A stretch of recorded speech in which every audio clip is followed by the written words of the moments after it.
É a crença que os povos originários tinham. É panteísta? Então o Brasil é um país de matriz panteísta? Eles eram politeístas, certo? Então você acha que o Brasil é um país de matriz politeísta? Acredito que seja, porque quando ele foi invadido aqui e os nossos povos originários foram açoitados e obrigados a serem cristãos, eles acreditavam no Deus Sol, eles acreditavam na deuses da natureza, enfim, eu não vou entrar no mérito do que eles acreditavam, mas não era cristão. A nossa discordância tá, o que faz um país ser de matriz cristã ou não é a religião dos povos originários, né? É a religião que fez com que houvesse essa possibilidade de desenvolvimento. Por exemplo, os índios, em grandes etnias, eles matam crianças que nascem albinas, por exemplo. Aquelas etnias que estão abrindo para os valores cristãos não estão fazendo mais isso. Eu imagino que você não ache correto enterrar uma criança que nasce albina. Isso é errado. Assim como eu também não acho correto Deus mandar matar as crianças que zoaram um cara que era careca. Tá? Onde foi que teve? Não tem isso na Bíblia? Eu não sei. Onde é que tem isso? Queria saber. Tem os ursos que matam. Você zoou o cara que era careca. Não tem uma questão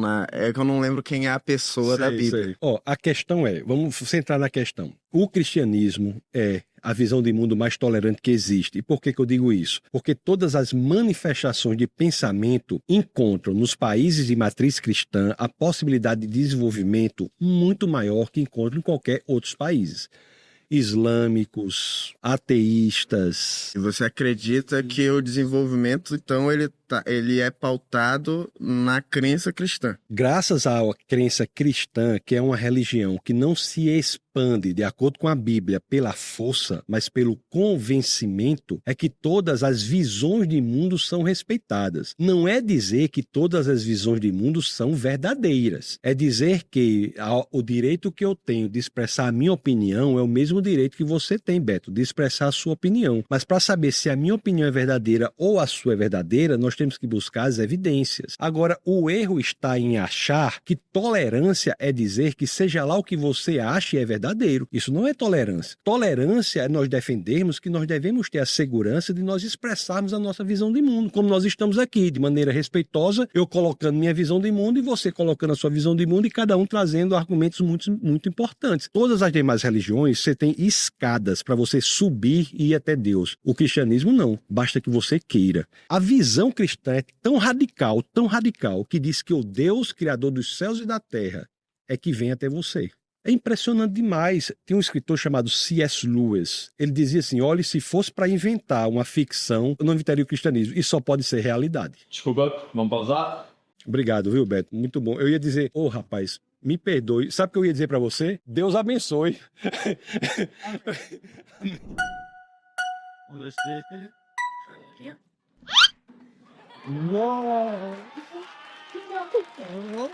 Prazer.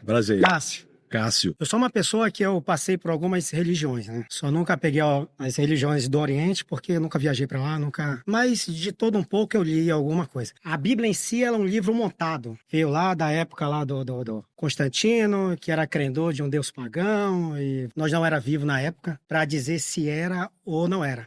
Em termos de caráter... Deixa eu só responder essa situação. Deixa eu só terminar. Em termos de caráter, vai de cada um. Se tu quiser matar, se tu quiser ir pro crime, se tu quiser fazer alguma coisa errada, isso é intolerância sua ali. É uma tolerância sua ali. A Bíblia em si, eu já começo a derrubar ela porque ela não é um livro sagrado. Ela é um livro montado. Ela é um livro onde o Deus do Velho Testamento é um Deus invejoso, é um Deus ciumento, é um Deus que... Você está pressupondo que Deus existe, né? Não. Porque Deus pode existir e não ser da forma que você gostaria que ele fosse. Então me prove Deus. Me prove Jesus que está voltando até hoje, mas não sei de onde ele saiu, que até hoje ele ainda não chegou. É muito importante, porque muita gente diz assim, Deus não existe porque Deus não é assim, não é assim, não é assim. Acontece que Deus não é da forma que nós gostaríamos que ele fosse. Assim como você não é da forma que eu gostaria que você fosse, ou eu não sou da forma que você gostaria que fosse. Imagine você dizer para sua esposa, uma pessoa dizer para a esposa assim, eu só amo você se você for da forma que eu gostaria que você fosse.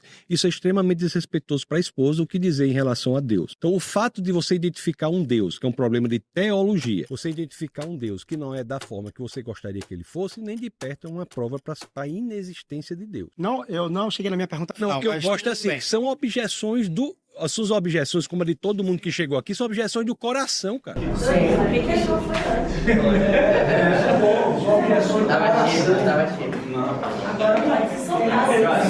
Demorou muito. Ele vai falar o tema e eu vou voltar. O sexto e último tema é Deus criou o universo. Então, prazer, Cássio. Tassis. Então, a minha pergunta é simples.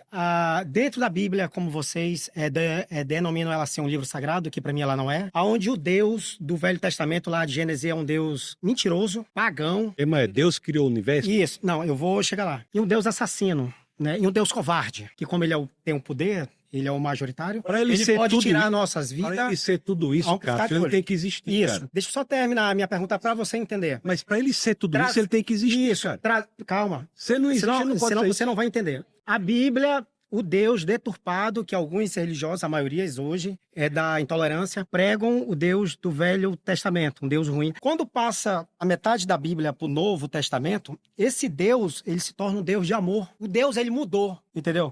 Antes, ele era um Deus covarde, um Deus ciumento e um Deus mentiroso. Então, como você me explica esse Deus, a diferença desse Deus Bom, dentro em da primeiro Bíblia, lugar, entre aspas, que é sagrada, entre A aspas? Bíblia revela um Deus do Antigo Testamento que se revela progressivamente até o Novo Testamento. A Bíblia não tem contradições aparentes para as quais há solução. Em segundo lugar, 95% da sua fala pressupõe a existência de Deus. O seu problema não é de ateísmo ou teísmo, é um problema de teologia. Você está tentando entender quem Deus é, através da revelação que é a Bíblia. Então, quando nós entendemos que a Bíblia é a revelação de Deus, através dela e do estudo das Escrituras, nós vamos saber quem Deus é. Em relação à criação do universo, aí realmente é impressionante. Existe um verbo em hebraico, que é o verbo bara. No capítulo 1 de Gênesis, só aparecem 3 situações. Gênesis 1:1, 1:21 e 1:27. 1:27 é a criação do homem, 1:21 é a criação dos animais almáticos e 1:1 é a criação do universo. O Gênesis 1:1 diz assim: no princípio Deus criou os céus e a terra. Você veja que essa tese com o uso do verbo bara é uma tese revolucionadora. Por quê? Porque o verbo bara é criar, mas não é criar de qualquer maneira. É criar a partir do nada. Muitas línguas antigas faziam uma distinção entre esses dois tipos de criar. Em latim tem criar e crear. Em hebraico tem também, que é bara, que é criar a partir do nada, e asa, que é criar a partir de algo que já existe.